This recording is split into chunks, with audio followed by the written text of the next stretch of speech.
going on? What's up? I'm glad you're on Easy Talk. I appreciate you coming down. Thank you for having me. I appreciate it. So we were just talking that you think guys gossip more than girls. Oh, yeah. I beg to differ. There's no way. Oh, I've been with around women. Like, that's all. No offense, ladies. That's a lot of your conversation is like, did you hear what they said? Did you hear this? A lot of guys' conversation is like dumb, like caveman talk. We'll communicate in a series of grunts. Maybe that's how you are. Maybe the people you run with are. But, like, I don't know. Like, there's even, like, I don't know. Like, I guess since I've been, like, doing the whole YouTube thing, I've kind of noticed that, like, there's a lot of these channels.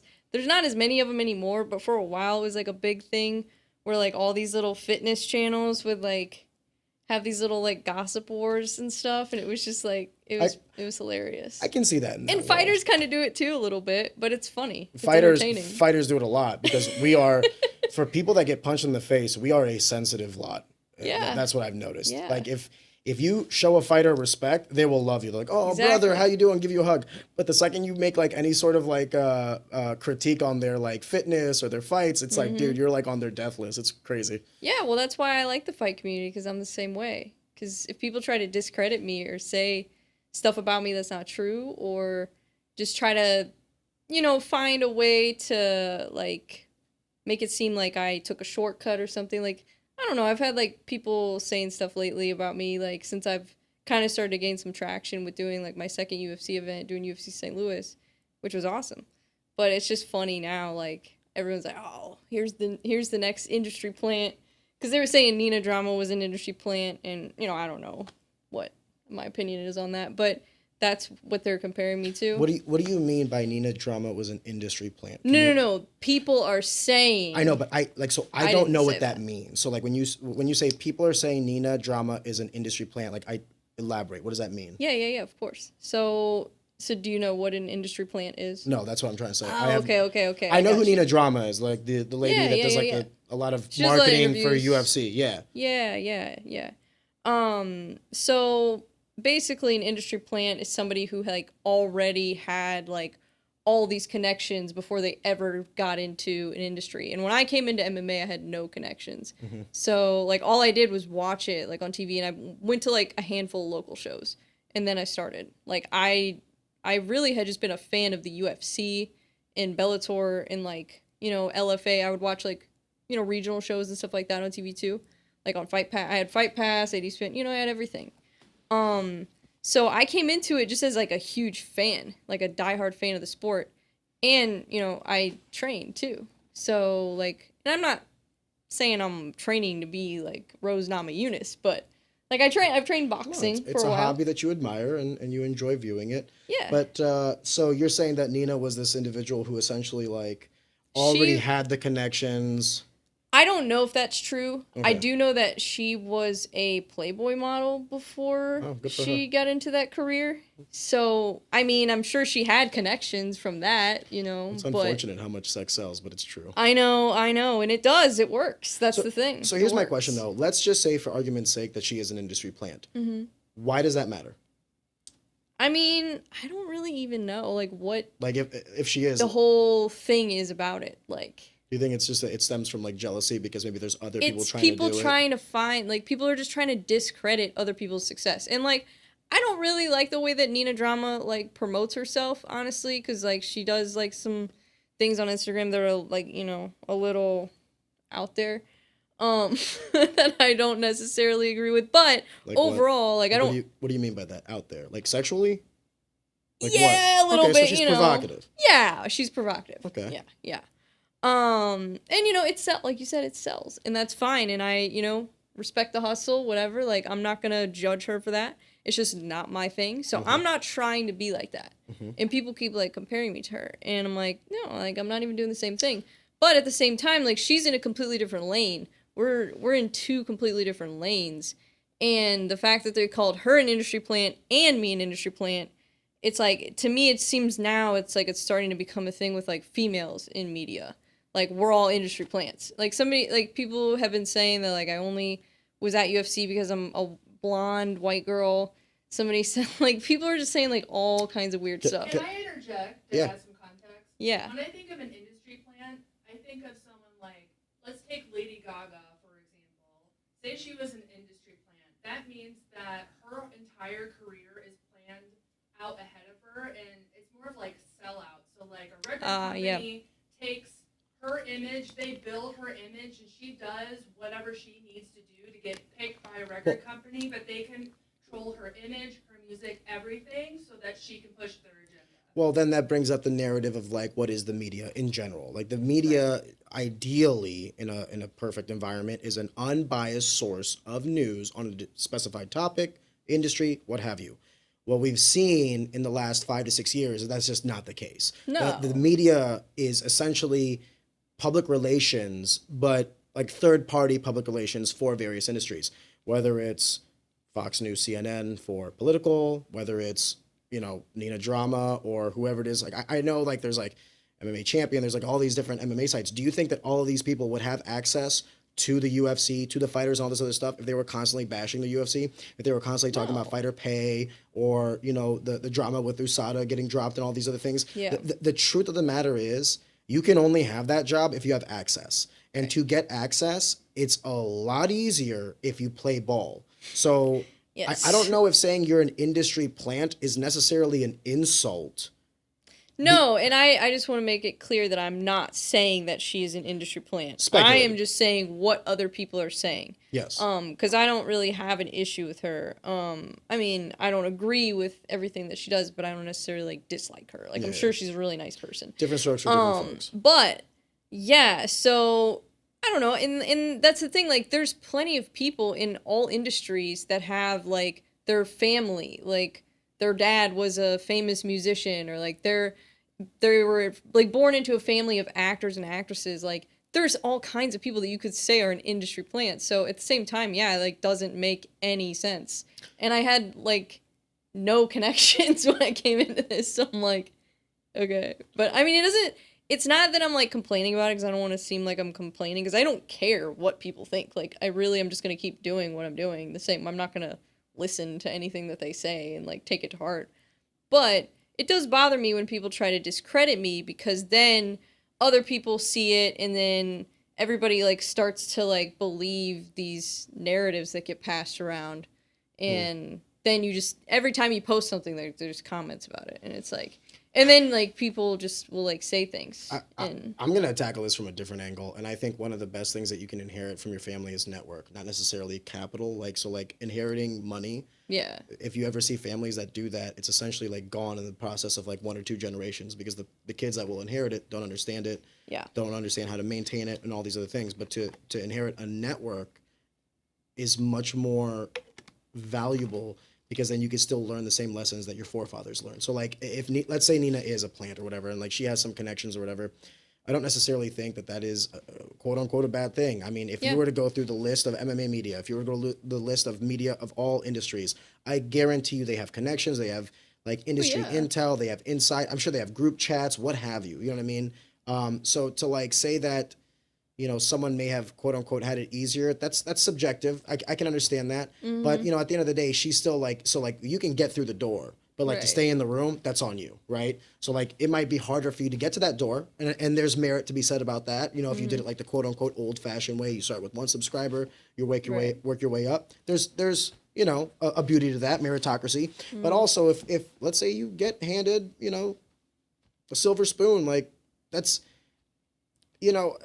I guess I just don't want to demonize inheritance of true value because that's what I'm essentially trying to do for my kids, right?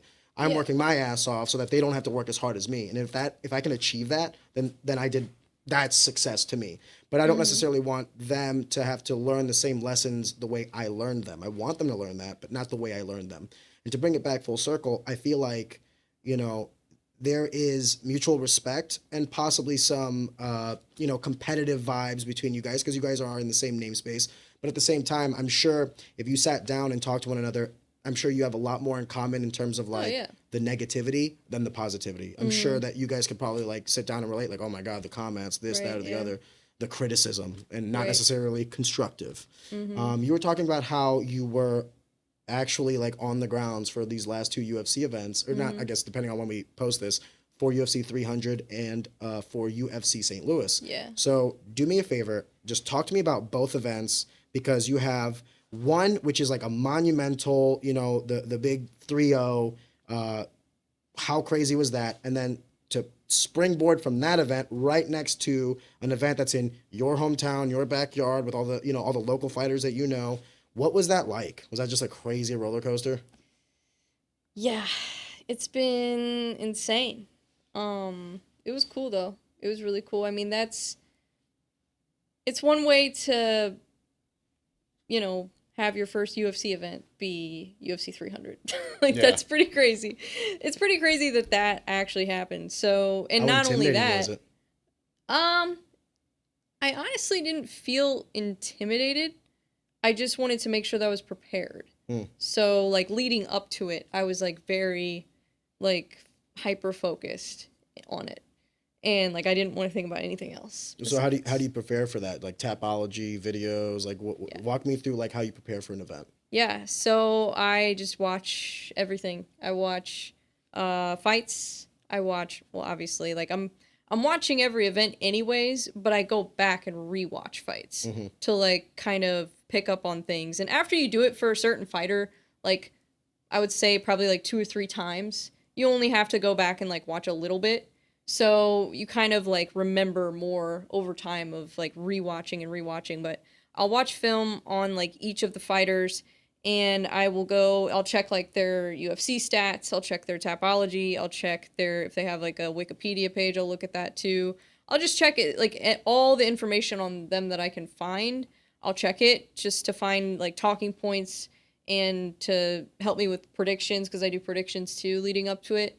So, and the predictions actually help me with the questions and the interviews, because a lot of the questions that I like to ask are, like, technique related questions and questions about, like, actually being a fighter, you know, not questions about their opponent, and sometimes, you know, questions about their opponent are important in certain, you know, things, but not that to be the entire focus of their media day and whatever. And at the press conference, I get it. Like, people want to talk trash. Like, that's cool, whatever. But UFC 300, like, not a lot of those fighters were big trash talkers. And I feel like people kind of forgot that. And so the press conference, people were like, oh, you know, like, there was, like, mixed reviews. Like, the diehard fans loved it. Yeah. The diehard fans loved the 300 press conference. But, like, the newer fans, you know, they were like, oh, this is boring. Like, we want to see people talking trash. And well, it is also cringe when you see someone acting a certain way and they're not an actor, because then you realize that this is not authentic, right? It's like, I remember when Conor McGregor was coming up as a featherweight, it seemed like everyone was trying to get on that bandwagon, you know what I mean, of, like, starting to talk more trash. And I forget which one it was, but it was like the UFC where it's him and Eddie Alvarez. It was the Madison Square Garden one, right? And it's like everybody's on the stage and, like, everyone's trying to be, like, overtly aggressive and, like, trying to talk shit. Yeah. And it kind of seemed like it was weird, because martial arts was always about, like, being humble and, you know, the arts in the martial arts. Respect and all these other things. And it's like, in comes this Irish guy and it's like, that you know, glass house is shattered. Yeah. But I feel like it's changed back, like, with the separation of Conor competing, like, people have just kind of gone back to just being themselves. And there's marketability in different interests. So, like, you don't have to be a Conor to be marketable. You can be a Bryce Mitchell and have a certain fan base. Yeah. You could be an Ilya Taporia and have a completely other fan base. You could be, you know, name your fighter. You just need to be yourself, but you need to, like, perform. Like, you need to, like, be an more enhanced version of yourself, basically. Exaggerate. Yeah. But exaggerate who you are. Yes, like, show people who you are. Yes. You know, there's ways to be yourself in an entertaining way and in a more practical way of, like, where if we were just, you know, sitting here and there were no microphones, like, you know, like, the tie's coming off. Yeah, like, there's, you know, you're a little bit more, like, passionate, I guess, about the things that, like, make you who you are. With the cameras off? No. With the cameras on. With the cameras on. Yeah, well, like, in a fighter's perspective of, like, when they're on the microphone, when they're at the press conference, you know, like, they're being themselves, but they're, like, kind of, like you said, exaggerating it a little bit. So I think it's important to still stay true to yourself, but also, like, have fun with it. Like, be entertaining if you want to be entertaining. And you can be entertaining without saying anything. And Alex Pereira proved that. Mm-hmm. Because he doesn't even speak English. He hardly says anything. You know, he said Shama, and people went nuts. And he says it, and people just, they love it. They love it. Yeah, but they also love the fact that he can send everybody to the Shadow Realm with one left hand. The left hook, like... yeah, the left hook. But also, after he landed that left hook and Jamal Hill went down, then he did... yeah, the meme.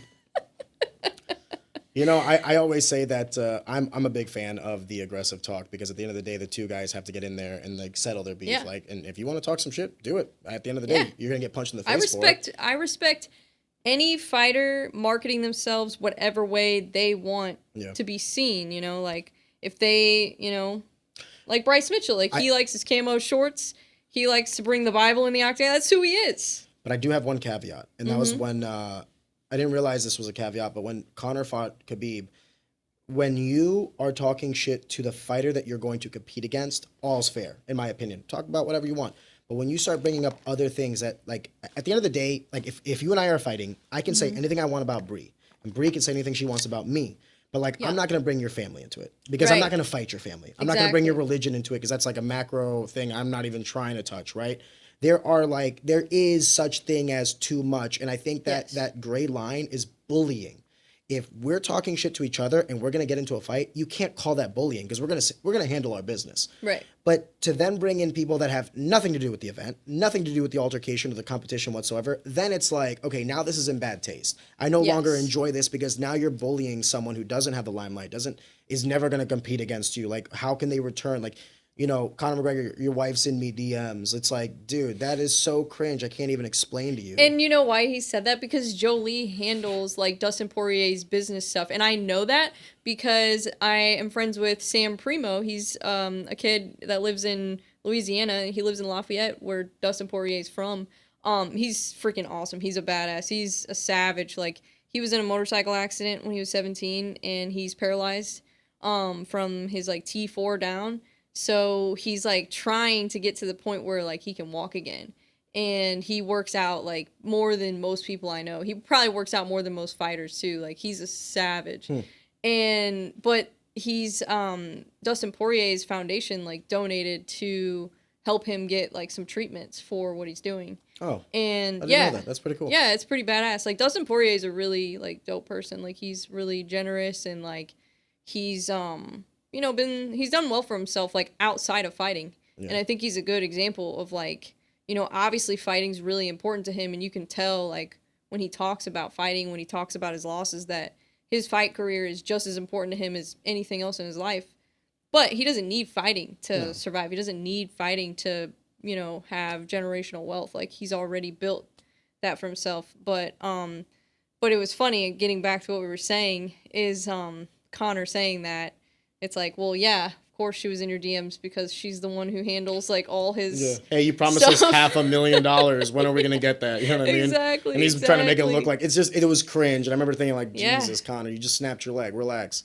It's funny. But anyway, to bring it back full circle to the UFC 300, you were talking about the preparation, but I'm also curious at, like, how that even happened. Like, did you reach out to them for credentials? No. Did they reach out to you? Like, what is that process like? Was there an email that was sent? Like, walk me through that. You're just like chilling on a Wednesday, and they're like, "Yo, Bre, let's go." Pretty much, yeah. So I've been doing my podcast, Bre Talks MMA. That's my, like, it's like a solo podcast where it's just me, and I break down the fights. I kind of talk about, like, matchups that I want to see, or potential matchups that we could see. I talk about a little bit of the business side of things. I covered the PFL tournament last year. I've covered BKFC. I've covered Shamrock. I've covered Nemesis. I've covered Stand Up Fight Series. I haven't covered ONE FC. Trying to think what else I've covered. Not yet. Not yet. I'm a little bit more focused on the UFC. Yeah. Because I think that is, like, what I need to be focused on right now. Well, it's the top echelon of the sport. It makes sense. Yes, and it still is. And I wanted to cover everything when I started, because I wanted to just see, like, what's my, like, best niche, I guess. You know, because if I was going to be, like, really good at covering Muay Thai or something, then, you know, that could have been fun. But ultimately, my passion has always been the UFC. So I watch these other organizations, and they're cool, and they're all interesting and unique in their own way. But I just think the UFC is the best, and I think it will be the best for a long time. And I don't think anybody's going to touch them for years.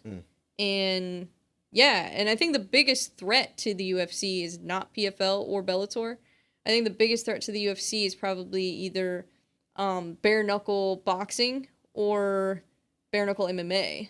I wouldn't agree with that. Really? I think it's unionization. I think it's the Ali Act expanding to MMA. That's the biggest threat to the UFC. Because then fundamentally exclusivity in the contracts would go away. And but that suit was like their opportunity to make that happen. Yeah, but they settled because they were already in the works for like 6 or 7 years. I'm not saying that that's going to happen.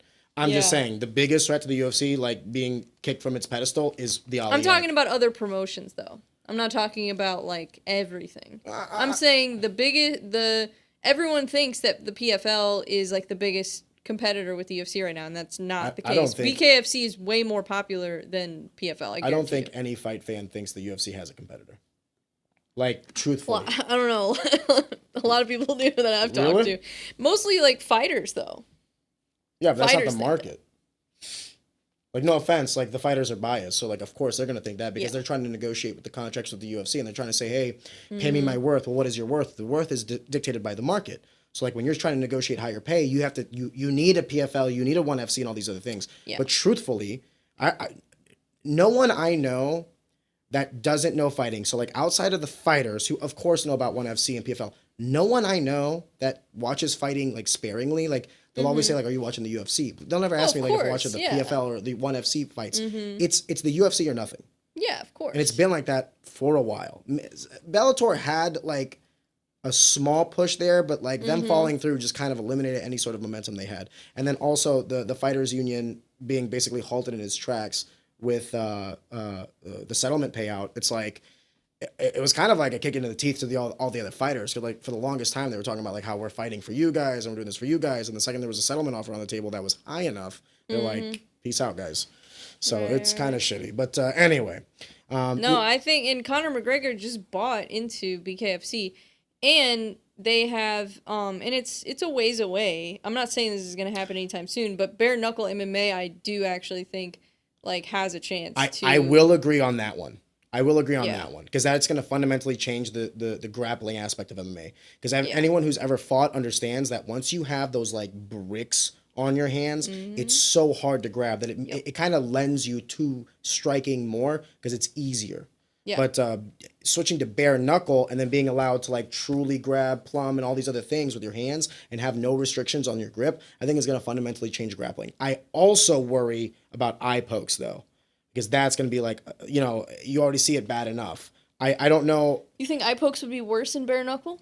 Not bare knuckle boxing, no, because they're keeping their hands closed for the most part. I'm talking about like in MMA because there is the grabbing aspect. Yeah, and what's funny about that is a lot of people think that the gloves cause eye pokes. The UFC gloves. I don't think they cause eye pokes. I think that because there's a lot of fighters that have never poked anyone in the eye ever. Yeah, but that's like the way you would look at the statistic of eye pokes would be like in the grand, not necessarily it probably variables. Does have an impact a little bit, but it's not the sole reason. I can tell you for a fact, at least for the Shamrock gloves, I've never put on UFC gloves. With the Shamrock gloves, especially if you get new gloves, any fighter will attest to this. If you're getting new gloves, the first 2 hours you got your coach literally just bending them. Yeah. Because it does keep your hand. It's hard to close your hand because the leather acts as like a restriction to you. So like you'd think that you want to just close your hand, but because the leather is brand new, it's actually pretty stiff. So it kind of like you have to. You ever squeeze a tennis ball or something? That's kind of how it feels. It's like a resistance ball. It's like okay, if I let go, it's easier for me to open my hand than it is to close it. So I do like that the UFC is bringing in the new gloves. I got to try them on. How was that? Did you try on both? Mm-hmm. So then you felt this. Like you could have felt the difference, right? No. I didn't try on the old ones. Okay. I tried on the championship ones, the gold ones, and then I tried the regular ones. Dude, you need to like next like Shamrock FC event or whatever or Nemesis, put on like their gloves and you're gonna be like, holy shit, like this is insane. Because from what I've heard too, all the UFC fighters are praising the new glove design. Yeah. It's bringing back a lot of like the old Pride glove design feel. Yeah, I mean, I wish I could have like compared it to the original one to see the difference, because people have been asking me, and I'm like, well, I haven't worn the other one, so I don't feel like I can speak on it because I don't know. And I haven't like hit anything with it or like tried to, like, I would hit a bag with it or something and test it out, but yeah, but I think that the gloves probably do have an impact a little bit, but I don't think it's the main reason for eye pokes. I think some fighters just like have a bad habit of like holding their hand out like this, and like, and you know, things happen, and then like they, you know, it's a fight. Things get crazy. Yeah, I don't want to harp on this one too much, but like I agree with you. But then like if they have those habits and then the glove is actively enforced, like yeah, then it doesn't help at all. Then it doesn't help at all. Yeah. That's all I'm saying. And that's probably what happened with like Chris Weidman's last fight. Like he already had kind of that habit, and the glove, I'm sure, you know, maybe made it worse. But I don't know. I wasn't in there, so yeah, and that's the other thing, right? Is like we're 1,000-foot view. So, But I do like to talk about that kind of stuff because, you know, I feel like sometimes there are things that happen in the sport that people just get used to, and it's like it becomes normalized. And I feel like eye pokes started to get normalized. I feel like, you know, just little things start to get normalized where people don't really like think it's a big deal because it just happens, you know, all the time. And hopefully the new gloves change that. But I do like to talk about those things because I think it's important. And a lot of my fan base is like mostly diehard fans and fighters. So I have a little bit of a different audience than a lot of MMA media people. More educated, but also more biased. Yes, definitely. So I have to, you know, make sure to address certain things. And, you know, I always like to just be real about how I feel about stuff. No, listen, I'm with you. I like the banter. I like the back and forth. I like that we can agree on 80% of it with a 20% deviation, which is more, not necessarily a disagreement, but just a difference of perspective. I think there's value in what you're saying. I just think differently on a little few key details, minutia. I am still curious about like, so you got the email, UFC 300, you didn't shit your pants, you went to the event. Was there any like restrictions? Did they tell you, hey, don't do this, you can do that? Like, could you record whatever you wanted in the back? Like, how does that work? Yeah, I mean, I don't want to sit here and like act like I remember all of the rules, but like, you know, you can't like unless you're like a credentialed photographer or videographer, you can't bring like cameras into like the floor. That was one thing that I learned with the UFC St. Louis. So like you could record stuff with your phone, but you can't record any like fight sequences. You can record walkouts, you can record exits, entrances, stuff like that. You just can't. Once competition starts, that's theirs. Yes, you can't do that. So you pretty much just, you know, sit there and how does that work though, Bre? Because you said with the phone, but like, so like if you're at a UFC event and like I take my phone out and I record like, yo, this fight is great, #UFC, like, is that technically against the rules? I mean, if it's a fight sequence, I guess technically, if you're recording it. But I don't know. They're not gonna enforce it. Okay, so at UFC 300, somebody asked Dana White about the Justin Gaethje versus Max Holloway fight because he posted the knockout. Yeah. On the his full like Instagram. 20-second sequence of it. Yes, and people were like, I can't remember who it was, but one of the media members asked him, "Can we share it?" Yeah, and he was like, "If you didn't post it, fucking post it." So it's like, I don't know. I mean, it's free exposure for the UFC. That's the thing. Like,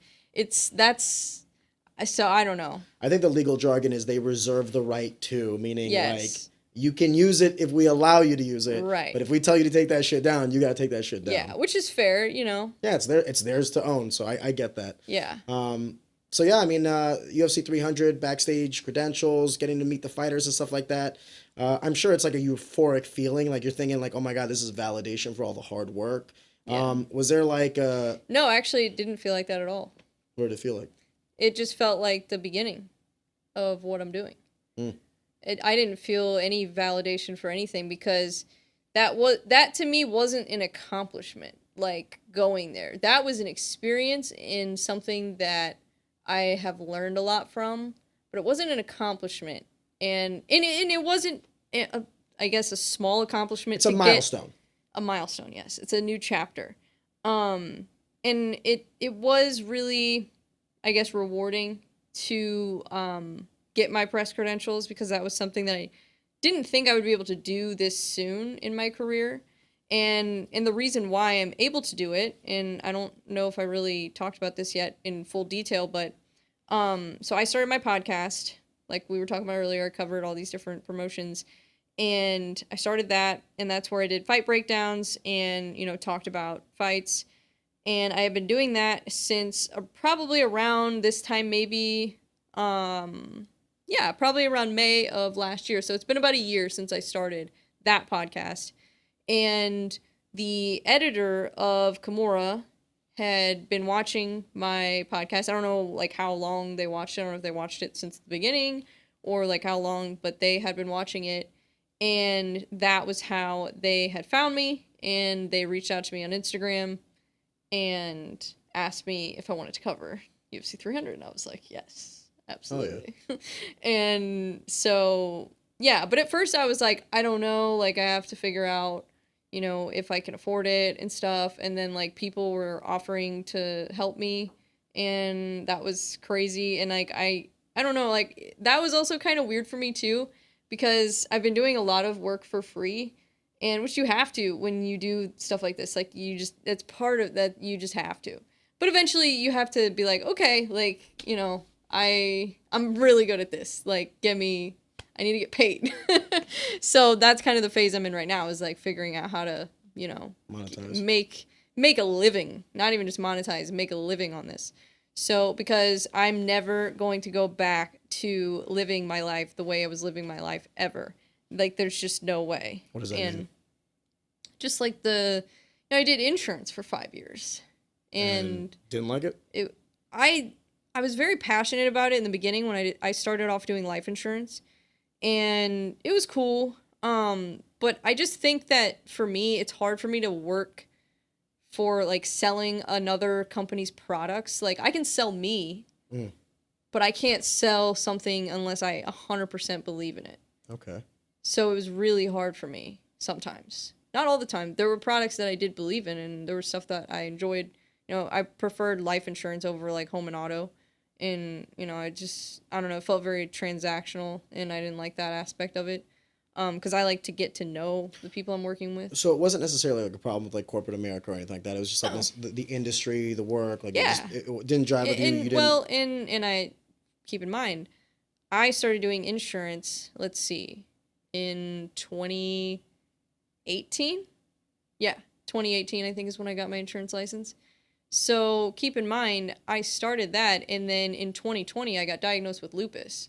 So that took my career in a completely different direction, because, like, I was the type of person where I would work at least 60 hours a week since I was, like, 16. Because when I was 16, that was when I got my first job at Best Buy, and I worked there while I was in high school. So.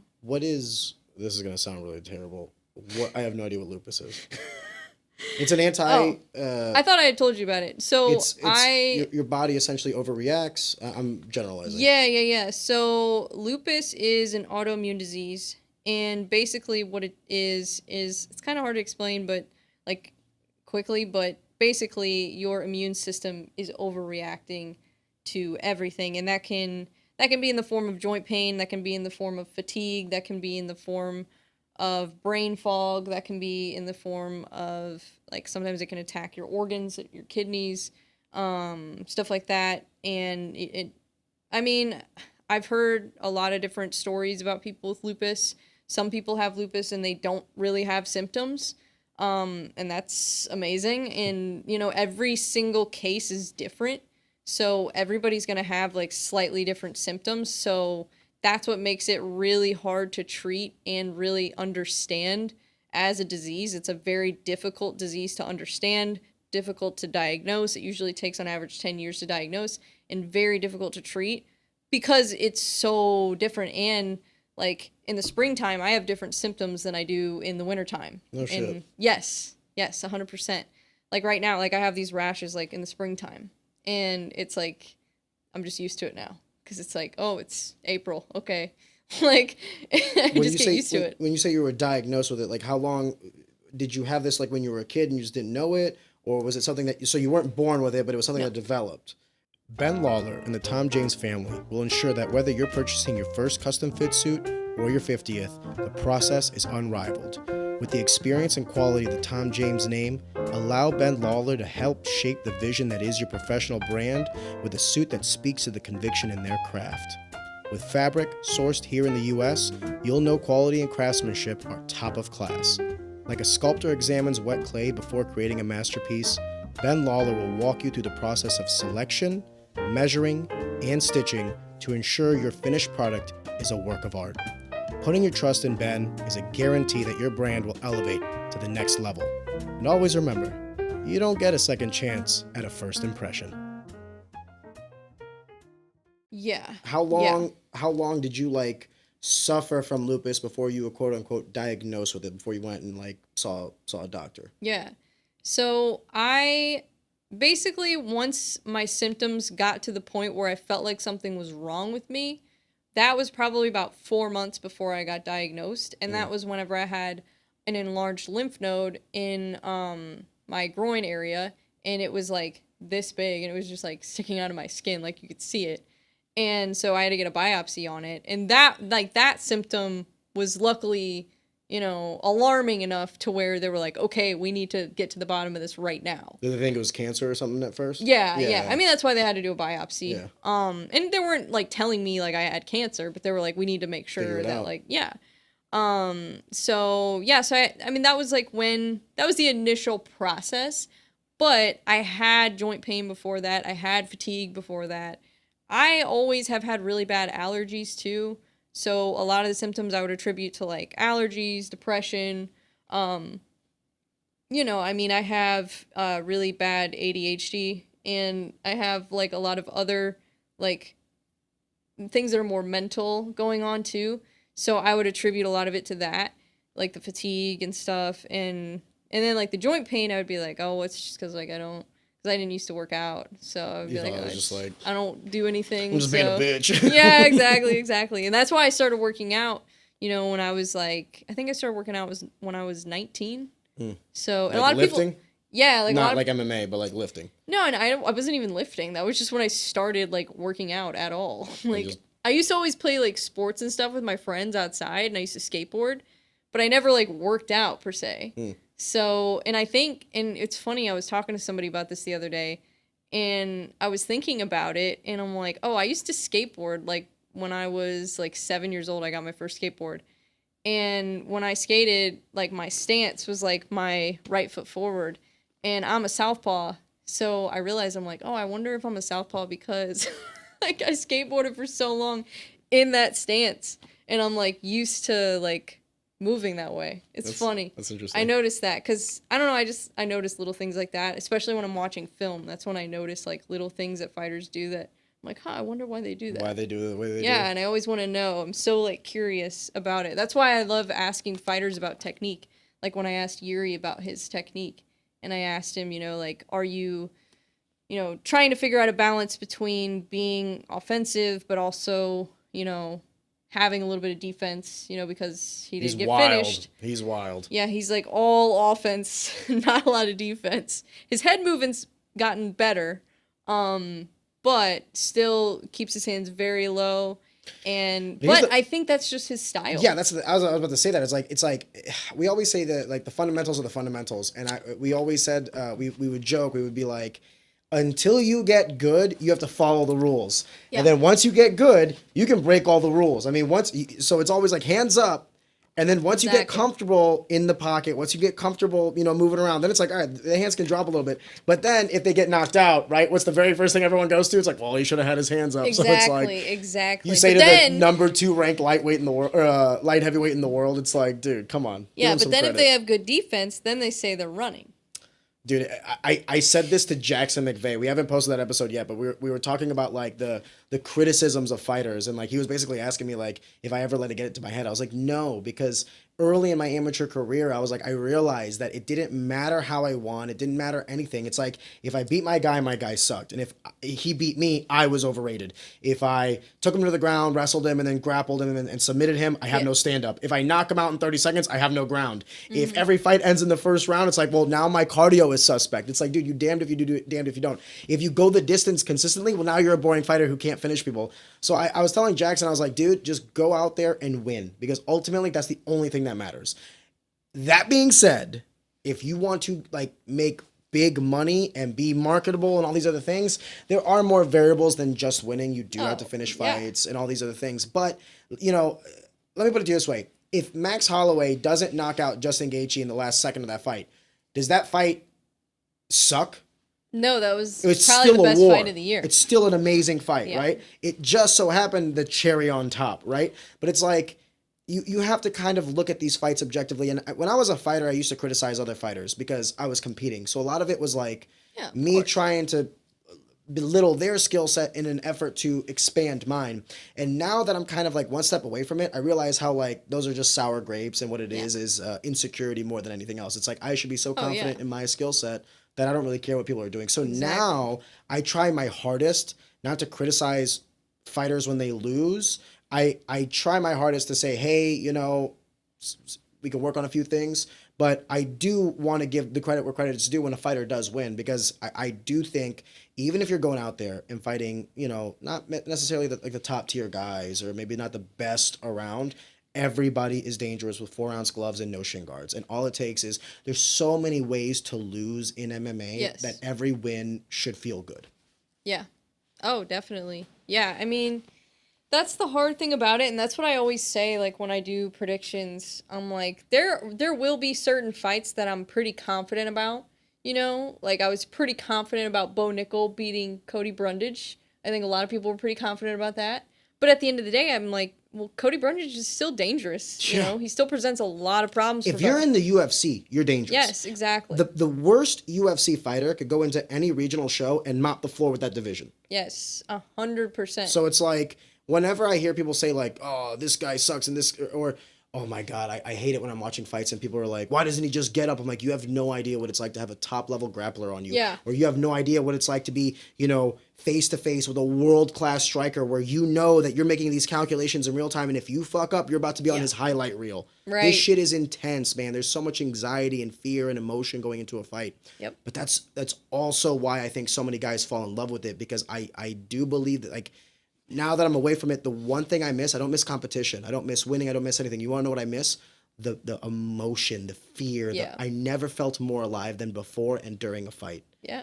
And I do miss that. It was like, dude, everything was heightened to a 10. Mm-hmm. And it was just like an adrenaline rush of all adrenaline rushes. Yeah. And nothing has felt that way. Like, you know, I love my wife, but like, you know, being with her doesn't feel that way.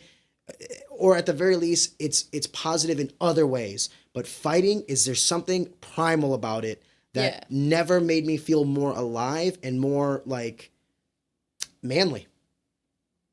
So I would mug you in a parking lot. You would mug me in a parking lot? Yeah.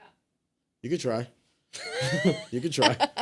I've actually, you know, I feel alive. One of the weird things about fighting was, like, I got into fighting because I wanted to learn how to fight to protect myself, because I'm a smaller guy. And like, I was like, oh, like if a fight ever breaks out, like, I'll be able to defend myself.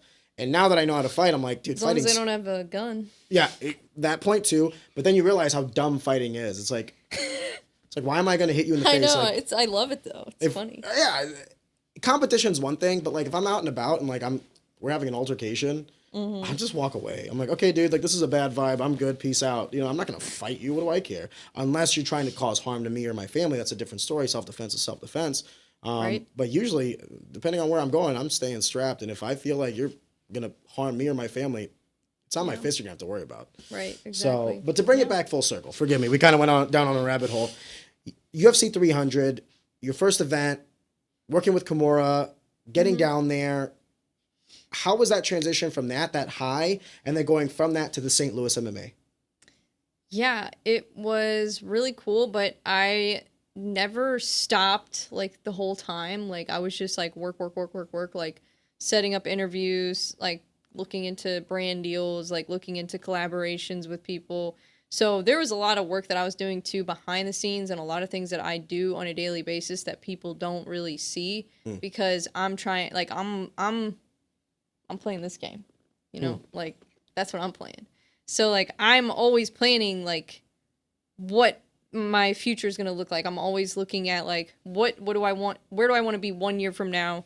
Where do I want to be, 2 years from now? Where do I want to be 5 years from now? And what are the actionable steps that I need to take? Because what people don't understand when they get into media or when they get into podcasting or when they get into these different spaces, and I didn't get into it necessarily to be in media necessarily. Like I like doing media and that's one part of what I do, but I have so many other, skill sets that I want to, I guess, express and that I'm very passionate about. And so I'm never going to limit myself to just one thing. And give me some, like a little bit more description though. Like what does that mean? Limit yourself to one thing, meaning just the YouTube, the podcast, like what does that mean? Yeah. So like, for example, I started doing podcasts before I started doing media. And podcasts is a form of media in a way, but I was doing it independently. It was just me and my camera and my microphone. That's it. And that's still what it is. I have Kimura and I talk to the CEO every once in a while, like we talk through text every day. And then like once in a while we'll have a little meeting. But they're in Sweden, so it's not like we can like meet in person. Time zones are a bitch.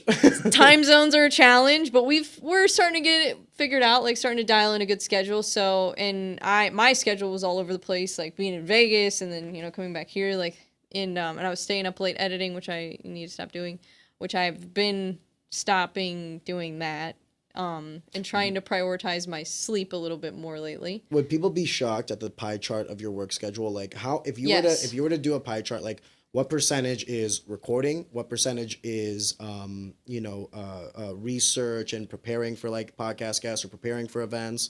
Yeah. How much of that is actual events? Like, if you're at a UFC event for 5 hours, like what percentage of that pie chart is just physically being there, soaking it in and being a part of the event? Yeah, well, that's kind of what I was getting at. So, like, I not only do media, but I also do podcasts, but not just, like there's a lot of media people that they have, like, their podcasts, they do interviews, and then there's some media people, like Gabriel Gonzalez, he's with Cage Side Press, he's another media person, and we covered UFC 300, so that was my first time meeting him, and he helped me, like, figure out where to go, like where to plug in my microphone, like all that kind of stuff. Hey, so kid, come here, I got you. really glad he was there to help me. But yeah, because I was just like lost. I'm like, where am I? Like there was so many media people there. It was crazy. Like, and I didn't know how it really worked because it was my first event. So like, I was in the back, and the people in the front like had their questions or whatever, and there were I had probably, I would say 80 to 100 questions prepared. So, because they told me that each fighter was going to be there. So I was like, well, I want to have, my research. I want to have everything dialed in because if I think of a question or if there's something that feels like it needs to be brought up, then I want to ask it. And so I got actually questions with several of the fighters. And I don't know, people were surprised that I did because I was in the back. But, I just was like, well, I'm here and there's a microphone, so I'll raise my hand. There's no reason why I can't. Nobody's telling me not to. So it was like, I mean, okay, I'm just gonna do it. Yeah, I've seen a lot of your clips, and I remember Derek Lewis was like, "Little white girl got it right," because they were asking like who thought Derek was gonna win. You're like, I did. I did, and I posted that clip and I put in my prediction from the podcast that I did before, because I keep my receipts. How. I am curious about this. How did your relationship with fighters change the second you got onto that UFC level? Because like you're covering the local guys for the most part, and you are covering UFC fighters as well. But it's like once you get that, because what it is validation, right? It's like you now have a seat at the table. So it's like if you're covering every other event but the UFC, you are less credentialed than covering every other event and the UFC. Yeah. But I'm curious to see like how that kind of shifts the relationships you have with fighters, because I want to be careful how I say this. when you're in an industry where people can benefit from you and your work, it's not necessarily a bad thing, because it's like, it should be like a symbiotic relationship. It's like, hey, fighter X, like, come on my podcast, let's talk, and I will, give you some shine, and then you'll give me content, and it's kind of like an exchange. Yeah. But when does that become, now you're doing favors for people, or you're kind of going above and beyond for certain fighters because they're trying to push for it? Like, maybe you knew someone beforehand when you were small, so now you feel like, I kind of owe this guy because he gave me an interview when I was like nothing, and now that I'm got a little bit of a following, maybe I need to give it back to him. Like, how has that shifted in the past, I don't know, 2-3 months?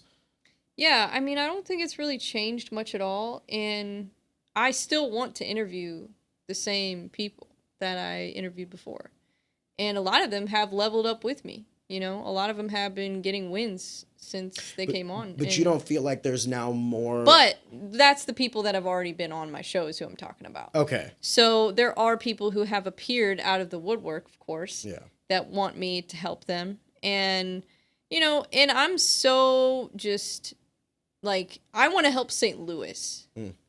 That's what I want to do. And so anybody from St. Louis that, like, needs, exposure, if I, like, think that they're, taking it seriously and they're trying to, like, either get to the UFC or they're trying to go pro or whatever it is, whatever stage of career they're in, I want to hear their story. I want to find out, like, what they're doing, and I want to tell their story. And I don't necessarily want it all to be focused on them as a fighter. I want them to have an identity outside of fighting, so that way, if they aren't a fighter anymore, like, there's probably people that I've talked to that they might not be a fighter a year from now, 2 years from now. And that's okay. There's nothing wrong with that. That's good, because that means they found their true calling if fighting wasn't their thing, or they retired at the right time. And they've already done what they wanted to do with their career, or, there's other things that they need to prioritize, family, they have kids, things change, and it's okay, to have shifts in your career. I went from doing insurance for 5 years to now doing MMA media. Like, I had a huge identity crisis. I had a huge career change. I had a massive decrease in my income. I had, like, a complete, like, it was extremely, extremely difficult mentally for me to deal with that. And that's why I'm so glad to be, like, a part of this community, because if it weren't for this community, I don't know how I would have pushed through that, and I don't know how I would have found the other avenue in my life that could potentially be, like, my calling. Let me ask you a different question. Did you quit insurance because you wanted to go into MMA? Or no. Did you go into MMA because you wanted to quit insurance? Yes. Okay. I didn't think I was going to quit insurance as soon as I did. Okay. And you just were lucky enough that you found another thing that you were passionate about, that you saw. I don't know if I would call it lucky, because I wasn't, like, making any money, but I feel like I just had to get out. Like, I had to get out when I did. And I was losing money. And it was a combination of things, though. Like, I don't want to blame the company that I was with. I don't want to blame, corporate. I don't want to blame myself too much, but I will say that the combination of, like, the rate increases that were extremely dramatic, the combination of the non-compete ending of the agent that I had taken over for, that had set up shop less than a mile away from my office as an independent broker, that non-compete ended, and that negatively affected my business pretty significantly. And also just a combination of that with, like, already I had people leaving. I lost probably 40% of my customer base in, like, 6 months. So it was very fast. Like, it was a very fast downhill spiral, because everything just, like, happened at the same time. And the stress of it, because I could no longer, like, I could kind of afford employees. I couldn't afford somebody full-time. So I was like, what's the point of hiring somebody part-time? I'm like, I'm just going to do it and save money.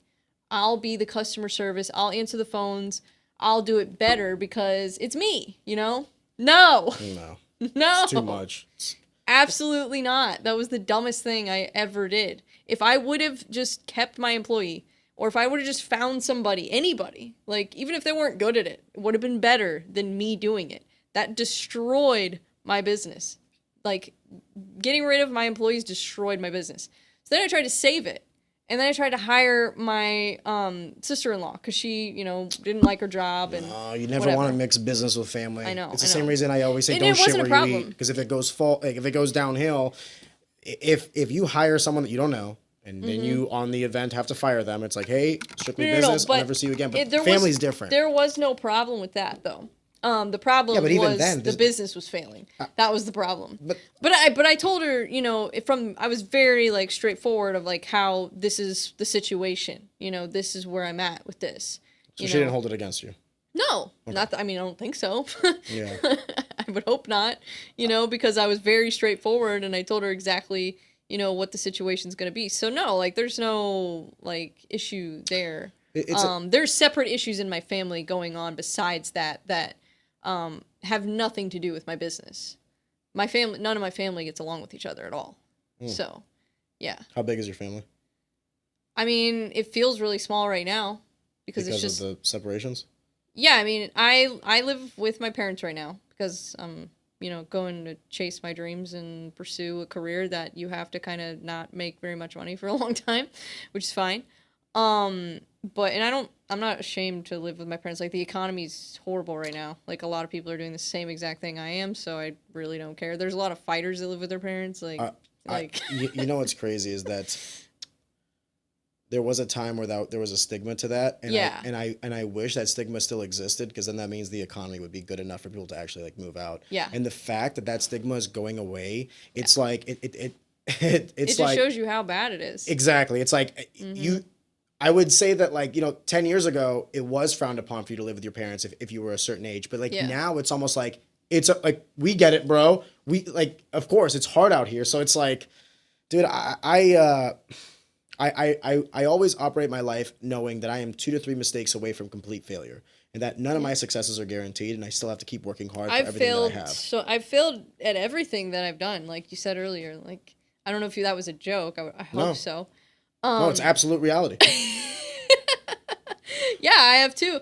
But you know what is crazy about that is that I still think that no matter how many times, like, I've failed at literally everything. I've failed at insurance. And getting back to that, I'm going to finish my story on that so I have like a complete overview of what happened. But also, like, the stress of running the agency by myself, which is why I hired my sister-in-law, was because it was like I didn't have any other option. And I had tried hiring other people before I hired her, and it got to the point where, like, I talked to my district manager, I talked to people at corporate, and they were like, just hire her. You need someone, because the stress of running the agency by myself and still trying to hit my numbers and everything was causing me to get physically ill because I have lupus.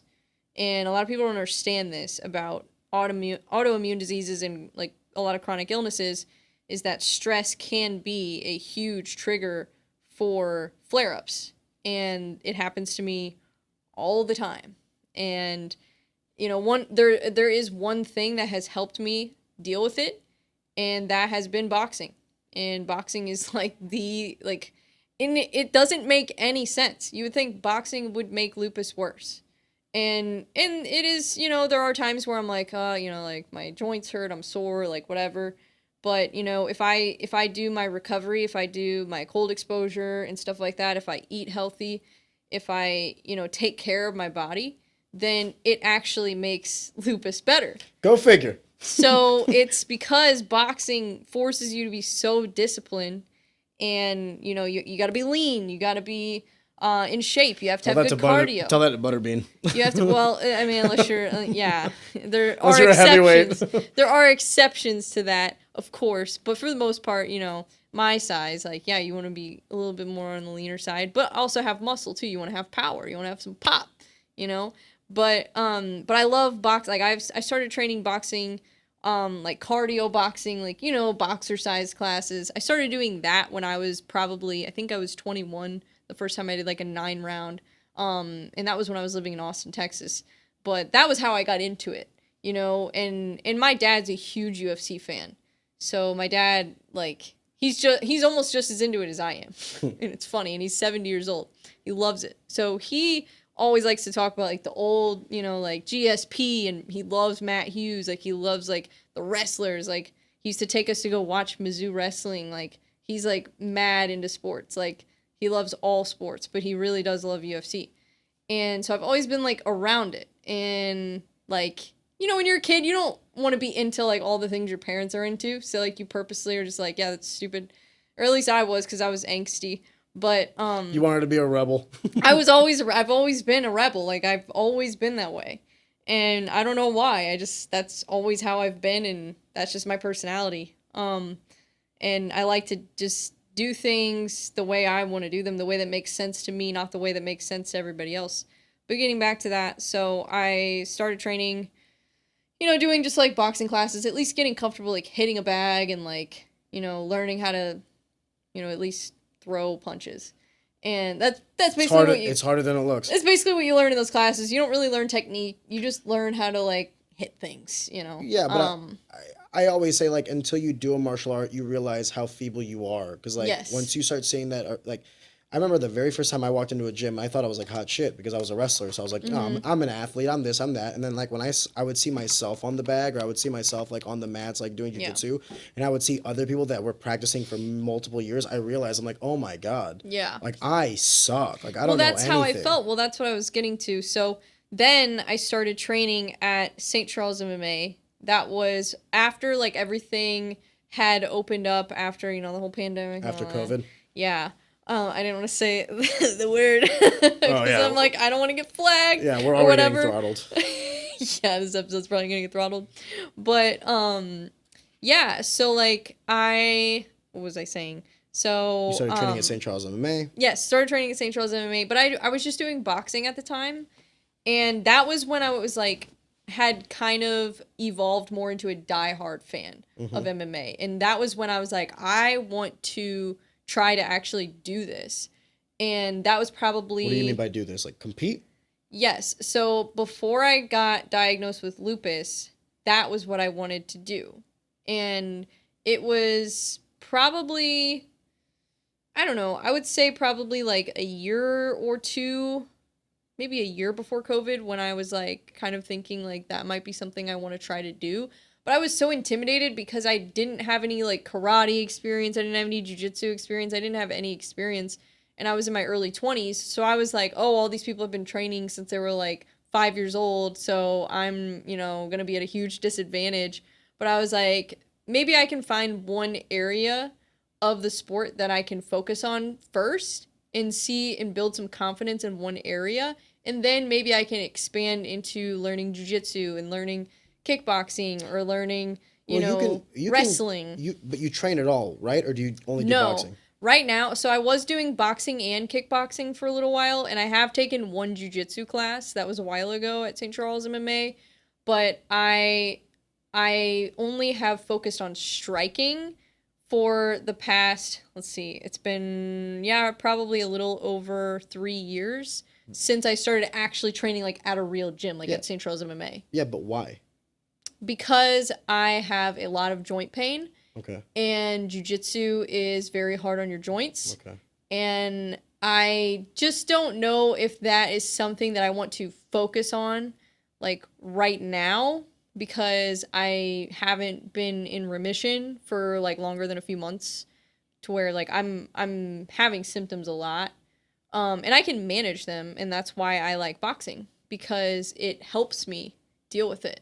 Okay. And so it's kind of like, yes, I'm doing it because I've always wanted to compete, but also even if I wasn't competing or wasn't thinking about competing, I would still want to train in boxing the way that I do, because it just helps me stay disciplined. And that was one thing that I noticed when I started training at St. Charles MMA, because I was training more like a boxer than I was before. Before it was just exercise, before it was just fun. Then now I was learning a skill. So there's a difference between working out and learning a skill. Now you're doing both at the same time. You're learning a skill and you're getting a workout at the same time. I'll go a step further, and you'll hit this when you compete. It's also different training for fun and training for a fight. Those are two completely different worlds. 100%. Yes. And that's why I do at least want to do one boxing match. Just to feel it? Just to get engrossed in it? Understand the camp, all that other stuff? Yeah, to get in the mindset. Because I think it's impossible to get in that mindset unless you actually are going to do it. Yeah, for sure. And that's just one part of, like, my purpose behind it, though. That's a small part of it. The main purpose for me is, like, just everything that I've battled in my life. Like, I just want this to kind of be symbolic of, like, all the things in my life that I've been through, and, like, I have a massive chip on my shoulder just because, you know, people always doubt me, people always underestimate me, people always try to discredit me and discredit my success, and I don't even feel like I'm successful. I don't feel like I've made it or anything like that at all, you know, but I do think I will, and I know that I will. And that's why when people try to discredit me, when people try to say things, you know, I do stick up for myself because I know who I am. Yeah, I mean, that's human nature. I wouldn't ever tell you to become a welcome mat for anybody, but No. you were saying that you will be successful. What would be the metric of that? Like, how do you know you've achieved that? What's the goal? If I look back at my life and I say, I wanted to do this, I had this goal, and I gave it 100%, whether or not I succeeded doesn't matter. What matters is that I put in the work and I enjoyed the process of it, and I got to learn something and grow from whatever I did, whether, you know, it's I sold a business for X amount of dollars or whatever my goal is. You know, it doesn't matter what the goal is, or if it's, you know, I want to win a boxing match or I want to make it to the UFC. Like, it doesn't matter what the goal is necessarily, but I want to look back and know that whether or not I hit that goal, I did every single thing that I was supposed to do in order to put myself in a position to win. While I would normally agree with you, and if you had, like, if this was like a hobby the way it is for a lot of fighters, because we were talking about like how fighters have day jobs and then they fight, and if they don't, you know, make it through fighting, they still have the day job. Yeah. You have a different paradigm where, like, this is also your livelihood. We were just talking about like the economic and the financial aspect of this and how stressful it can be. I would make the argument that metric for success might be something that you have for yourself internally, but there's got to be a financial aspect to this, or else what are you going to do in 5 years and you can't, like, okay. Oh, yeah, definitely. Let me throw a hypothetical for you. Let's say tomorrow, and knock on wood, something happens to your parents, right? What are you going to do then? Because now you're going to have to, like... I guess I'm coming at this from a female's perspective, though, so it's a little different. In what respect? I mean, my financial goals are probably, you know, just going to be a little bit different than yours. Yeah, but that has nothing to do with our gender. I mean, Not you're just a necessarily. different person. You could say, hey, listen, man, you know, if I can just get by, if my needs are met, cool beans. And I'm with you. I'm not talking about like success in the sense of like driving a Lamborghini. I'm talking about, you know, financially taking care of yourself, making sure that you're okay. Yeah, and not that it's like a gender thing necessarily, but it is more common for women to be motivated by things other than money, you know? Especially, you know, like, I know a lot of women that are married, and they, you know, they have a different role in the household than they would if they were single, like me, you know? Yeah, but that's because their financial needs are met. I feel like you're only strengthening my argument. I don't think it has anything to do with any of that. I think what it is more than anything is just you have your priorities. Fair, duly noted. But what I am also saying is, and I'm trying to cater this back to like the metric of success. I just want to. I think I'm more motivated by legacy than I am by money. There's no dollar amount in my mind that I could think of. That's not what I'm saying. That's not what I'm saying. Yeah. What I'm saying is, I asked you what the metric for success was, and you gave me a really beautiful answer when you were like, the metric for success with me would be like to look back and say, I did it. I put in the work. I did all these things. Fair, beautiful. But there is that financial aspect. I mean, we're adults. We're going to have to fend for ourselves. We're going to have to provide for ourselves. So, like, in that answer, there was no monetary. So, like, if that's not bringing in money, then what would? Because that has to be a factor. I mean, I definitely want to make money. Okay. So that's not a factor of the success? Those are things that I'm working on right now. Okay.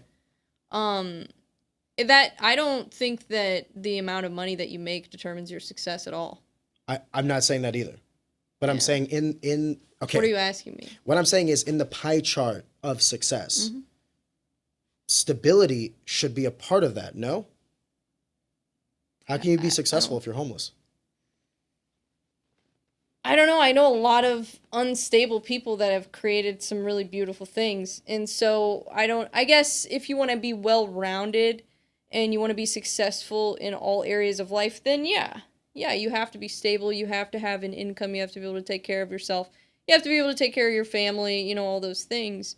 But I don't know that there's really one single measuring stick for success.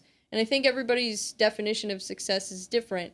So my version of success is probably going to be different than yours, and going to be different than, you know, my parents, going to be different than everybody. Fair. And I don't want to harp on this too much. And too that's kind much. of what I was trying to say. I wasn't trying to make it a gender thing, because it's not what I was saying. No. But I was saying, due to the fact that I am female, I could have a slightly different perspective on income than you do. Because you have a family, you have a wife, like you have a family that you want to provide for, right? I don't have that. So, and even, you know, like, let's say I were to get married or, like, have a whatever, like, you know, there's a possibility that they are going to be the ones providing for me, you know, and I'm not saying that, like, that's necessarily what I need or that that's my desire. That'd be a beautiful thing But that could happen, and I could be an asset to someone in a different way than me directly making money. And I think maybe that's kind of what I'm getting to, is that, like, my views on, I guess, relationships are a little different also, and my views of a successful relationship in, like, marriage and all that stuff is, like, I don't know, and I'm at a weird space too where I'm kind of rethinking all of that too. So these are things that, like, and a lot of people, like, they have one mindset and belief and they just stick to it, and they just, you know, they just stand on it, like, this, I'll die on this hill. I'm the type of person where I will change my views and beliefs based on the experiences that I have and based on the information that I receive. So if I have an experience where I think, okay, maybe a traditional marriage isn't what I want, or if I have an experience and I think, oh, actually more traditional type relationship, maybe that is something that I want. So I kind of, like, try to just learn more about myself and what would work best for me in my situation. I'm with you. With you. Let me try to just rephrase this to make it have some context clues. So, like, for instance, with this podcast, right? I can tell you right now, the metric for success for me would actually be very similar to you. Like, Kayla, how many times have I said this? The metric for success on this podcast is if this podcast can generate enough revenue to just handle operations. Yeah. I truly don't care if this makes any money. I just don't want to lose any money. Yeah, that's fair. Right? So, like, when I was asking you about, like, the financial aspect of this, the variables between us is slightly different because, you know, I also haven't invested very much into it. I'm DIY. So, like, I've had some sponsors. Like, it's not like I haven't made any money. No. I just haven't made anything that I could possibly live off of.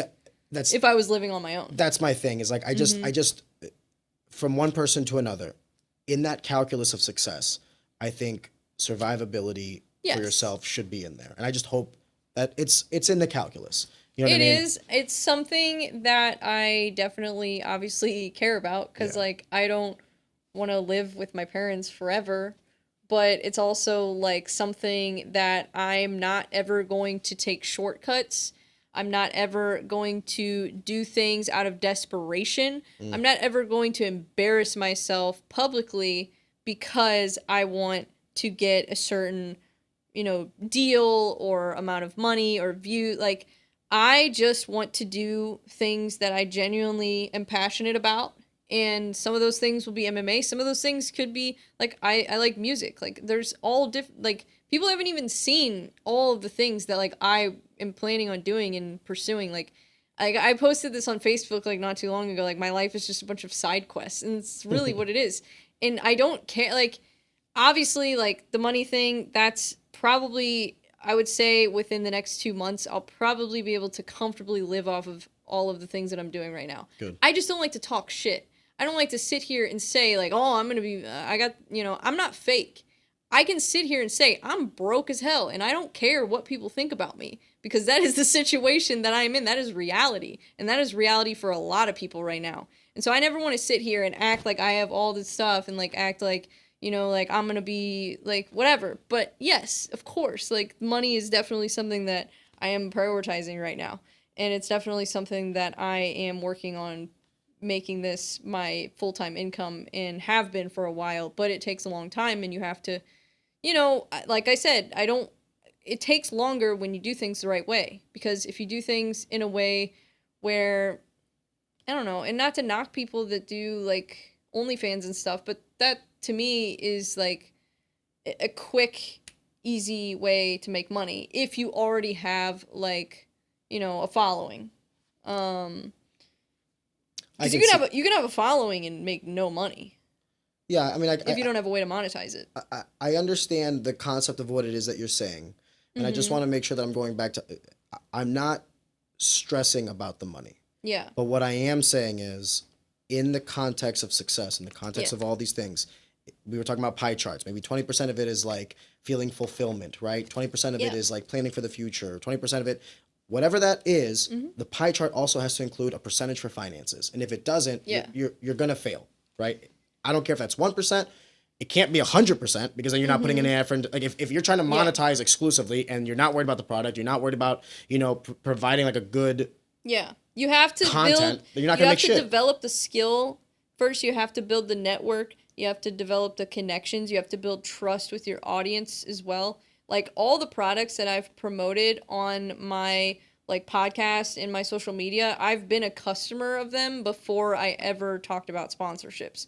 And that's one thing that's like kind of important to me, you know, like with at least products. Like there are other like partnerships, like my partnership with Kimura, like that's a little different. You know, that's not a sponsorship necessarily. That's a partnership. So things like that are different. But like I just, you know, I don't know. I guess I think a lot of people have put pressure on me financially. And so I guess that's why now I'm like so out of like that mode of like focusing so much on making money, because like I used to make really good money. Like I did insurance for 5 years, like, and I excelled in that career so fast that I got my own agency. Literally, I think I was 3.5 years into my insurance career when I got my own agency. And of course, you know, even when I got that, people had stuff to say. The people are going to say stuff about me no matter what. But what I was getting to is the fact Bre, that like I'm not talking about the perception. Once again, I want to make sure I'm isolating this. No, I'm not saying that at all. I'm just talking about my motivation. It's me as a human who wants to see you as another human succeed. And when I asked you about that, one of the things you left out of that variable is finances. And I'm telling you that is an important part. Is it all of it? No. Is it the most important? No. But it is a variable in that equation. That's all I'm saying. So I feel it takes time to develop. Agreed. Yes. But it's in the equation. Yeah. So in that bubble of what success is, it's got to be I'm getting by. Yeah, of course. Yeah. I'm not saying getting by in LA Hills and you're making $5 million a year. I'm not saying getting by, you're broke on the sidewalk, right? Yeah. I'm saying getting by, like, well, I don't know if that's 30,000 a year, 40,000, whoever knows. I guess I just know that is gonna come, you know.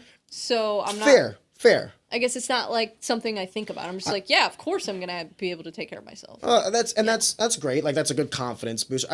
Maybe I was harping on it just because I didn't hear about it. No. I just want to make sure I just want to be real with people. Well, I talk to a lot of business owners. I talk to a lot of entrepreneurs. I talk to a lot of so do I. Like, what's the word I was looking for?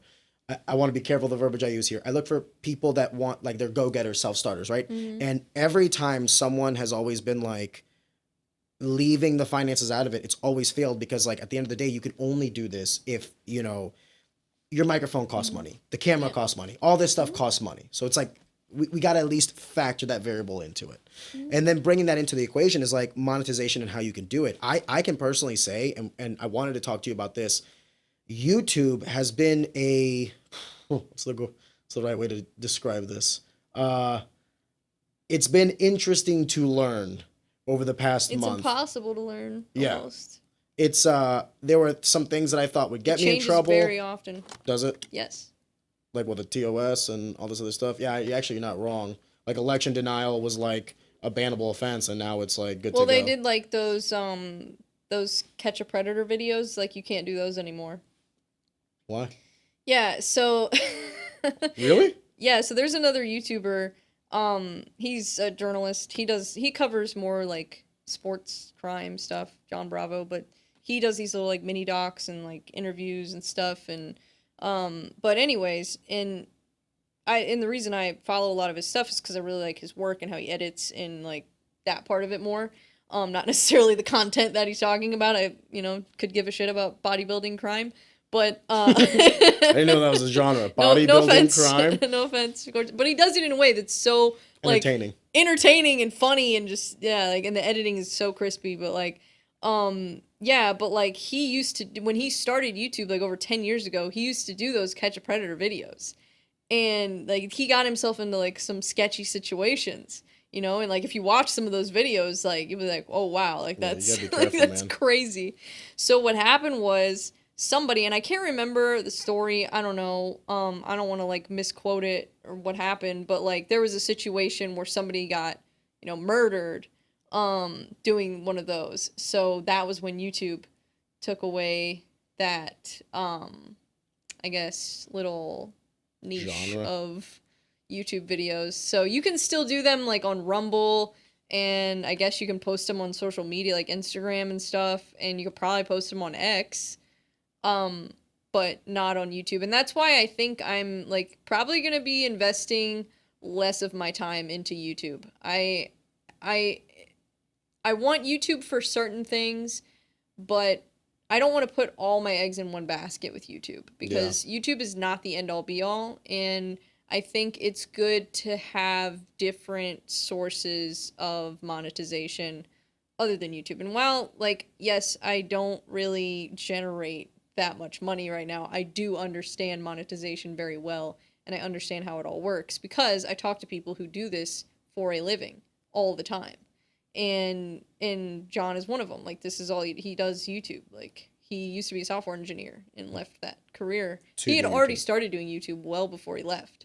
So he was already, like, when he started doing the prank videos, and that's how he started. He started with doing prank videos, and then it evolved. And that's what happens with a lot of YouTubers. Like, they evolve into different things, or they have different phases of their YouTube career where, like, they start off covering, like, let's say they have, like, a makeup channel or something. That might be how they start. And then now they get into politics, or now they're doing prank videos. Like people go in different directions sometimes, which I think is really cool. And I actually really like talking to people who have pivoted in their career and have different talents and different passions. But anyways, so getting back to what I was saying, so that was one thing that they changed. And then there's like now a thing where you have to disclose like if the video is AI. So I guess they've been having a problem with a lot of AI videos, which that's really scary too, because somebody can basically make a video of you and it will look exactly like you. It will sound exactly like you, and they can make it say whatever they want. And that, if that does not terrify you, you're out of your mind. That is insane that you can do that. And that is insane that there's really no way to stop it. Well, it's only going to get better. It's going to get better. It's going to become so realistic that it will be nearly impossible to tell the difference between the real and the AI. It's going to be insane. I was reading a New York Times article, I want to say like, since we brought up AI, like I want to say 2 days ago. And it was essentially saying that like the future of not just YouTube, not just like, you know, Chat GPT with like writing novels and stuff like that, but the future of content, movies, documentaries, all these things. I mean, you can AI will get to the point where the learning will have stopped from the historical human element, and it'll get to the inventive element of itself, and it'll start learning from itself and getting better and better. And one of the things that the article was talking about was like in 5 years, it will be like truly like very difficult to like see like, you know, a Marvel movie as any different from an AI generated Marvel movie where none of the actors are on set. You could have like completely AI generated people, completely AI generated influencers. I mean, you could have like, you could get to the point where you, instead of like you doing your own podcast, you could generate an AI avatar, name her whatever it is that you want, make her look however you want, make it a guy if you want to make it a guy, whatever it is that you want to do, and then you never even have to show your face. There's like a whole genre of influencers that are coming out now that are AI influencers, and it's just like it's I don't know if the right word is dark. It's just you know, the landscape is changing. I'm interested to see how it either progresses or regresses. And I know one thing for sure, legislation will always be years behind technology. Of course. So, you know, I don't envy these social media companies, these platforms that allow for content creation, because that is going to be a tough No, and that's Tough why I think it's navigation. important to be dynamic. And that was one thing I wanted to talk about. And I don't know if this is something you want to talk about, but this is something I want to talk about. Is just the fact that, like, I talk to so many people that have told me, you know, that you have to focus on one thing and you have to do one thing really, really well. And I actually think that works really well for some people. Like Habib Nurmagomedov, for example, when he was just focused on MMA, yeah, that's all he should have been focused on because it obviously did extremely well for him, you know. And same with a lot of other athletes in people who, you know, have competed in the sport. But I think that for some people that actually can be their detriment. Mm-hmm. And I think I am one of those people. I think that if I hyper focus too much on one like career or area or industry or lane, whatever, I think that I get so obsessed with it that it starts to like become like my whole identity, and it starts to just feel like that's all I care about. Like I start to neglect other areas of my life.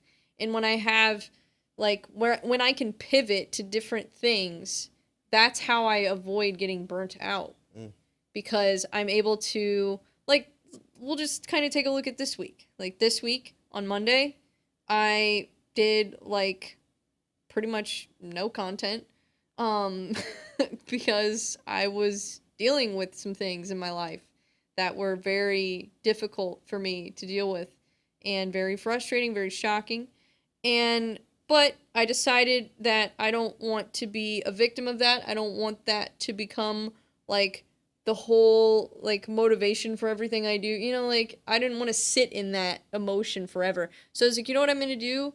I'm going to spend more time at the gym this week. And I'm going to build a gym routine. That's what I'm going to focus on right now. And then when I'm like feel, you know, confident enough and I feel like I've recovered from it enough, then I can start to like, you know, really add that into my schedule like as a regular thing. And so I was like, let me just focus on the gym right now so I can like take my mind off of, you know, certain things and kind of just take a few days to not worry about content, not worry about that stuff. And sounds like you just needed a vacation. Yeah, and I don't even if it's a staycation. I don't take breaks, you know, I don't take vacations. So it's like when I'm not recording content, I'm editing content. When I'm not editing content, I'm watching fights, I'm watching film, I'm looking up statistics. You know, I actually do research for my interviews, and it's because I want to especially with fighters, like not all fighters are going to be extremely talkative, and I think that's okay. I don't think there's a problem with that. Well, that's not their line of work. Their line of work is fighting. Exactly. So sometimes, you know, I think it's good to be prepared with talking points and to know things about them that maybe they wouldn't think to bring up, you know, like, oh, I saw you have a 100% finish rate or something like that. You know, like little things about them that are interesting or that make them stand out. So those are things that I like to find before I prepare for an interview, or things that make them stand out, not only in their fighting career, but also in their life. Like when I did the interview with Dakota Bush, those were things that I wanted to kind of discover. And all you have to do, it doesn't take very long. You just, you know, obviously you look up their fight statistics, like their Tapology and all that is important to know. Their record. That resource is immense. When I first started in MMA, there was no Tapology. Yeah. Yeah. So, like, you just took everybody's word for it. Like, I'm 10-0. Oh, really? Okay, I guess he's 10-0. Meanwhile, he's never fought a day in his life. Yeah, and that's actually, speaking of, like, monetization and income and things that we were talking about, that's something that I am trying to do at Kimura, is to create, basically, like, a new version of Tapology. Oh, shit. Like, that's intense. Yeah. And I'm not, like, the one doing all of this. Like, our CEO he's more savvy with that kind of stuff. I have the ideas, and that's why we make a good team. And that's why, when they wanted me to be part of the team, I was like, yes, you know, this feels very natural. He's somebody who's actually been a lifelong martial artist. And I can't remember exactly what he told me about, like, what different disciplines. I think he had multiple disciplines that he had competed in, but I don't remember, so I don't want to misquote. But he's a lifelong martial artist. And so, like, and he's not like a fighter or anything, but he's like competed and trained, you know, his whole life. So, yeah, so it was like an instant, you know, vibe. Like we have the same vision, and that was one thing that I had figured out from, you know, like basically from doing all these fight breakdowns and stuff. There were just little things that like I think if they had in there, or like that, and I'm not gonna say because we're working on this, but there's things that I think could make it 1,000 times better, and that could be an amazing resource, not only for fighters but also for media people. You mean take like the concept of Tapology, that database of like wins, losses, records, and things like that, and expand upon it? Yeah, not necessarily try to recreate the wheel, just basically because we have the new Kimura website that we just put up where, you know, they translated all the articles from Swedish, and then now we finally have it up. And so now I'm going to be writing articles, but that's also one thing that I want to do is work with my CEO on building a part of the website that's kind of a similar concept to that, where, you know, you can see the rankings, and then when you click on the fighter, you can, you know, there's information about them. Are they a black belt in jiu-jitsu? What gym do they train at? And actually make sure that it's accurate, you know, because a lot of the stuff on Tapology is outdated. I've seen fights that are in there that are inaccurate, like where they TKO'd the person and it's in there as a rear naked choke. I've seen stuff like that. So like little things like that. And just also making it a more, to help promote the fighters. Sounds like you're trying to combine Wikipedia and Tapology together. It's like, it's not just the records, but it's also the fighter. Like, like who they backgrounds, when they started training, things like that. Like little bits of information about them. Mm-hmm. I'll tell you this right now. I know fighters will love that, because if there's anything fighters love to do, it's homework on their opponents. Yeah. And when Tapology was starting to become a thing, I was like, I think 5 or 6-0 as an amateur, and I was like, oh, dude, Tapology's like pretty good. Like, but I mean, if you can you're right. It does leave a lot to be. And there's more stuff that I want to put in there. You know, I'm not trying to give people too many ideas, but there's some really cool stuff that I want to do. I'll tell you right now what every fighter does. They Google their Tapology, and then they'll Google any fights that are out there. So they'll look at the fights, and then like look at the fighting style. But another thing that they need to be doing is watching their opponents' interviews also.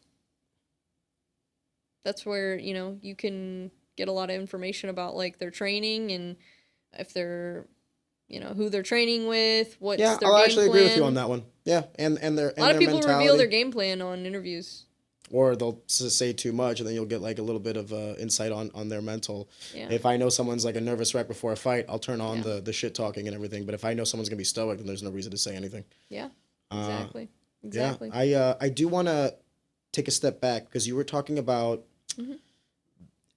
life and business, and like whether or not you're gonna put like all your eggs in one basket, or can you focus on one thing or focus on multiple things.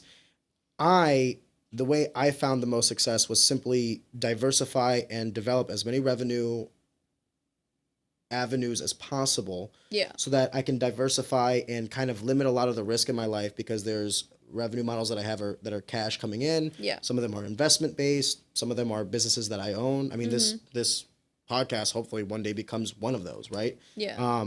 But there's also something to be said about, like, when you were talking about burnout and all these other things, there are many versions of burnout and fatigue, especially mental fatigue. I mean, if you have 3 things that you're passionate about, but they're taking up 60 hours a week, right, you're going to feel fatigue regardless. I do think it's a symptom of not damned if you do, damned if you don't, but it will happen no matter what. Whether it's like, you know, you're a fighter and you're only focused on fighting, you're going to get fatigued. You're going to want to take a step away from the gym for a week, right? Yes. Or if you have fighting and, you know, podcasting, and maybe you're developing a media network and all these other things, you're going to want to take a step back from everything eventually. I think that that's just understanding your own limitations, both mentally and physically. And I think one of the hardest things to do, but also simultaneously one of the most mature things you can do, is understand your limits. When you're approaching them, take a step back. You were talking about, like, you had a shitty week, so you were like, I needed to take a step back because I know whatever I am going to produce is going to be lackluster because I'm not in it right now. This is not a good, conducive environment for me to actually produce content that I'm going to be proud of, or even good for my mental health right now, because my work is reminding me of the altercations or whatever. So it's like, no matter what you do, you're going to feel that. I just think you need to find the things that you're passionate enough so that when you do cross that bridge, you'll cross it and then also come back. Because there's a lot of people that go, fuck this, I'm out, and then you'll never see them again. Yeah. So I can resonate with that. Well, Bre, We did an hour and a half. It's kind of crazy. It flew by for me. Was the podcast? I mean, I'm a podcaster, so I can always talk. Yeah. Was the podcast what you thought it would be? I didn't really have any expectations. No shit. You sound like every ex-girlfriend I ever had. No expectations. I tried to never have expectations on anything. What do you mean? Because I mean, I just like to be in the moment and be present. So if I have expectations, then sometimes like you run into situations where like, oh shit, this isn't the way I thought it was gonna go, and then you start to get frustrated, and it's like if you just kind of like are like, yeah, whatever, and you just go with the flow, then it's just like, okay, That is what it is. I'm just being present, and also like, I don't think you really need to go into anything with any certain plan with like doing podcasts or interviews. Like I think you just like a lot of the best ones I've had are the ones I prepared the least for. Yeah. So it's let like it come naturally. Yeah. I agree. And I don't think that like every conversation needs to be perfect of like, oh, like we had like these topics we talked about and we said this thing that was like really cool, or like we agreed on every single thing. Like I actually think it's better to have conversations that are a little more challenging and a little more like that actually make you think. Mm-hmm. Because if we just sit here in a little echo chamber and oh yeah, definitely, like, oh, I totally agree with that, like, yeah, absolutely, like if we just sit here and do that, that's fake. I don't like fake. I like to be real, and that's why I didn't have expectations, because I just wanted to see how it goes and just have a real, raw, authentic reaction to whatever you say or ask me. Beautiful. So that's just how I am. Thank you for being on the podcast. Thank you for having me. I appreciate it.